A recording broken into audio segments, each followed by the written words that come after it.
Hello everyone and welcome back to another movie recommendations video by EonTalk. In celebration of Valentine's Day, I prepared a special recommendations video for today. Today's video will be going over 10 Korean movies that I recommend watching with your significant other or on your own during Valentine's Day. Before getting into the list, I'd like to remind you that as with all my other listicle content, this list is ranked based on my personal recommendations and are totally biased towards my opinions. This isn't in the order of best movies per se, but just in the order of my recommendations. I'm going to be recommending not only movies that one can watch as a couple, but movies that are also fun to watch as a single that'll warm your hearts. Okay, that being said, let's get right into today's video on Korean movies to watch during Valentine's Day. Starting off the list, the number 10 film is the most recently released movie on this list, Josee. Josee was directed by Kim Jong-kwan and starred the leads Han Ji-min and Nam Joo-hyuk. This melodrama was based on the Japanese film Josee, the Tiger and the Fish and was very different from the original. Released only a couple months ago, I have a review of the film, so if you would like more details regarding the movie, you can check that out. I'll leave links to movie reviews in the descriptions down below. The film is about a story that depicts the brightest moments of Josee, a woman with a physical disability who lives in her own world, and Young-suk, the man who enters her world. Next, the number 9 film is a movie that was released back in 2008, My Wife Got Married. My Wife Got Married was directed by Chung Yun-soo, who also directed Love in Between, Love Now, and Yesterday, and this movie has a very odd and strange premise. Starring Son Ye-jin and the late Kim Joo-hyuk, the movie is about a man's wife wanting to marry another man. Tok-kun and Inna fall in love and the two happily marry. However, one day, Inna declares she wants to marry another man. She doesn't want a divorce as she truly loves Tok-kun, but wants to be free to love another man at the same time. It'd definitely be fun to talk about the movie's topic with your significant other and hear each other's thoughts on this. The movie is rated 18+, so take this into consideration before watching. The number 8 movie goes to a film released in 2013, Very Ordinary Couple. Directed by No-Dog, who also was the director of Journalist or the exclusive Beat the Devil's Tattoo, this movie starred the couple of Lee Min-gi and Kim Min-hee. Just as the movie's title claims it to be, the movie is about an ordinary couple that we see in everyday life. And that's what makes this movie such a good film, as it's very relatable. The movie is about a couple that keeps their relationship a secret at their shared workplace, but wage an all-out war once they break up. Very Ordinary Couple is also rated 18+, so probably not something you'd want to watch with your parents. Moving along, the number 7 movie is the film that was released in 2015, Love Forecast. Love Forecast was directed by Park Jin-pyo, the director of You're My Sunshine and Voice of a Murder, and the film had the leads Lee Seung-gi and Moon Chae-won, who made a very cute couple. The movie is about a man that's always on the receiving end of a breakup and an elegant weather reporter that juggles 3 relationships with 3 men of different personalities. The number 6 movie goes to an older film that was released in 2005, Purpose of Love. This movie was directed by Han Jae-rim, whose other amazing works include The Face Reader and The King, and although the movie is on the older side, it's still very entertaining and able to bring out emotions.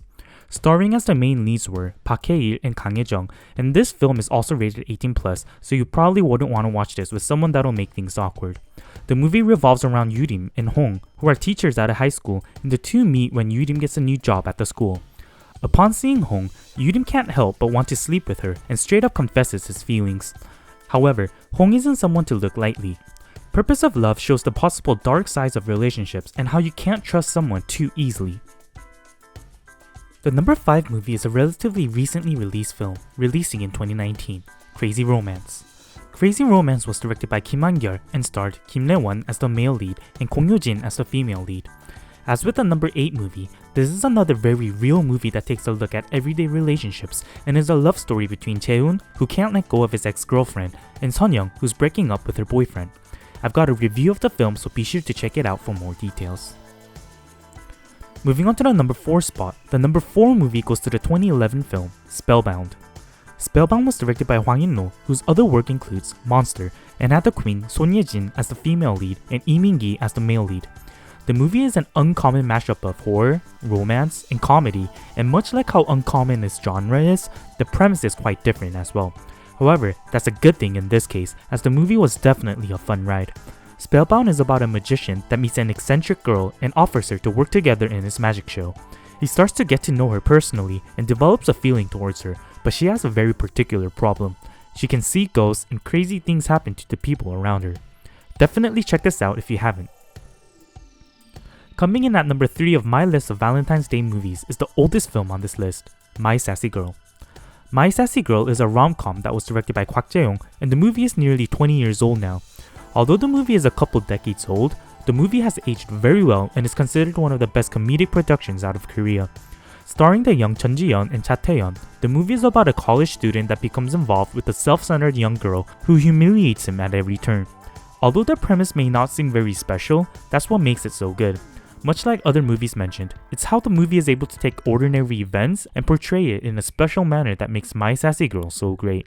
Definitely a must-watch Korean film. And now, just 2 movies left. First, the number 2 film is the second oldest movie on this list, which released in 2004, A Moment to Remember. Do you want to cry? Are you craving a sad, emotional film that'll bring you to tears? Then this is for you. Directed by Lee Jae-an, who directed Operation Chromite and 71 Into the Fire, A Moment to Remember is one of the saddest movies ever and gets really emotional. Starring Chung Woo-sung and Son Ye-jin, the two were absolutely phenomenal and there were numerous memorable scenes in the film. In the movie, a young couple's endearing love is tested when 27-year-old Soo-jin is diagnosed with a rare form of Alzheimer's disease, making her lose her memories. And finally, the number 1 Korean movie that I recommend watching during Valentine's Day. The number 1 spot goes to a movie that was released a couple years ago, On Your Wedding Day. I don't know why, but On Your Wedding Day has a special place in my heart. I was able to relate to the film so much and it just felt very real. The movie was directed by Lee Seok-gun and starred Park Bo-young and Kim Young-kwang as the main leads. From comedy to romance to drama to emotional, this movie is able to do all so great. The movie takes us on a timeline right from high school to college to adult life, and maybe because of this, but I was able to really relate to the film and it made the movie feel that much more real. On Your Wedding Day is a story of a man who receives a wedding invitation from his first love from high school and him reminiscing his past. This movie may not be the best movie on this list, but it's definitely the number 1 movie that I felt fits the Valentine's Day vibe. And that's it for today's video on Korean movies to watch during Valentine's Day. How many of these films have you seen? Which are your favorites and which will you be watching? Let me know in the comments. Please remember, some films that you believe should have made it on this list may not have been included, but this top 10 list was based on my personal recommendations. If you would like to further discuss with me and other Korean movie lovers, join the EonTalk Telegram group linked in the descriptions. If you enjoyed this video and would like more similar content, be sure to like and subscribe and also support EonTalk on Patreon to really show your appreciation in the content I make. Once again, thank you to everyone that watched till the end, and I'll see you guys in the next one.